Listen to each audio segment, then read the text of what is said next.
ចាងាកទៅមើលរថយន្តពីរ model ដែលមានរថយន្ត BYD Silverline និង BYD អំណាញ់គឺត្រូវបានសម្ពោធដាក់លក់ជាផ្លូវការនៅកម្ពុជាយ៉ាងឱឡារិក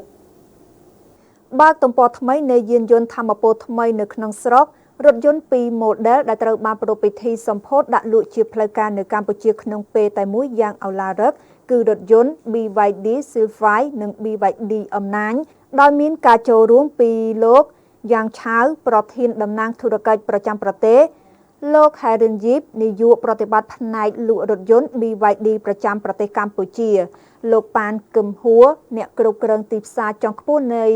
ក្រុមហ៊ុនរថយន្ត BYD កាលពីរសៀលថ្ងៃទី12ខែតុលាឆ្នាំ2025 BYD ពង្រឹងប្រភេទផលិតផលរថយន្តថាមពលថ្មីនៅកម្ពុជាដែលមានរោងចក្រ BYD នៅខេត្តព្រះសីហនុការកសាងទម្រង់ថ្មីនៃរថយន្តថាមពលថ្មីនៅកម្ពុជាធ្វើឲ្យបច្ចេកវិទ្យាមានតម្លៃ BYD ជំរុញការផ្លាស់ប្ដូរការធ្វើដំណើរបៃតងដោយនិរន្តរភាពនៅកម្ពុជាតាមរយៈនវានុវត្តន៍ការដាក់លក់និងការប្រគល់រថយន្ត BYD Silverline Super Hybrid និង BYD អំណាញ់ Super Hybrid បានមកដល់ប្រទេសកម្ពុជាជាផ្លូវការហើយព្រឹត្តិការណ៍សម្ពោធនេះមិនត្រឹមតែជាពិធីបង្ហាញផលិតផលថ្មីប៉ុណ្ណោះទេតែក៏ជាចំណុចសំខាន់មួយទៀតនៅក្នុងដំណើរការអភិវឌ្ឍយានយន្តថាមពលថ្មីរបស់ក្រុមហ៊ុន BYD នៅកម្ពុជា Silverline នាំ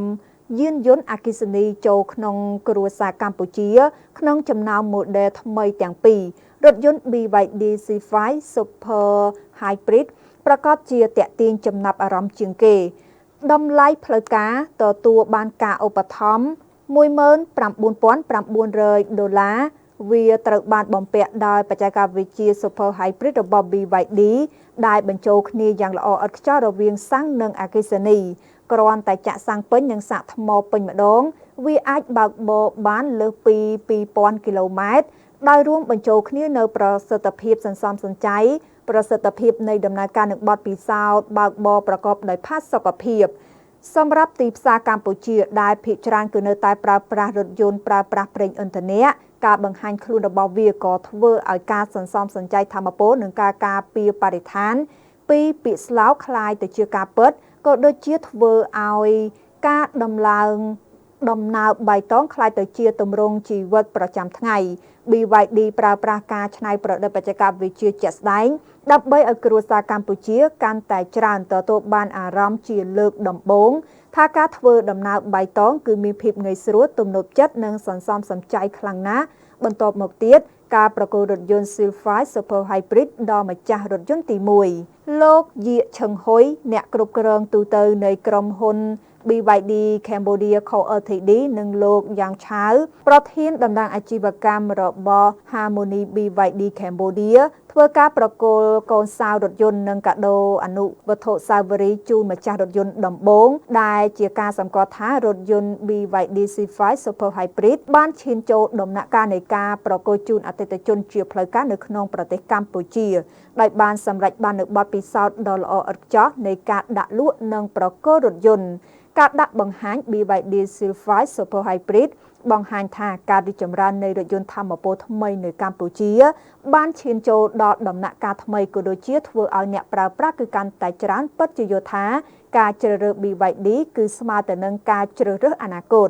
ចំពោះ BYD អំណាច Super Hybrid កំណត់និយមន័យថ្មីនៃការធ្វើដំណើរប្រណិតដោយថាមពលថ្មី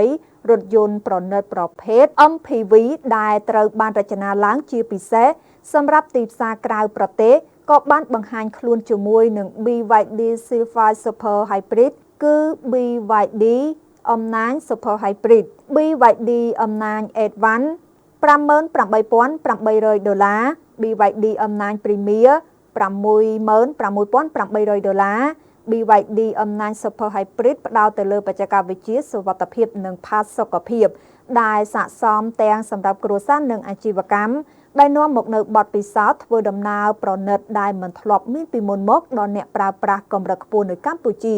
ការបង្ហាញខ្លួនរបស់អំណាញ់បង្ហាញថា BYD កំពុងតែបន្តពង្រីកប្រភេទផលិតផលរបស់ខ្លួនឆ្ពោះទៅរកការប្រើប្រាស់ដ៏សម្បូរបែប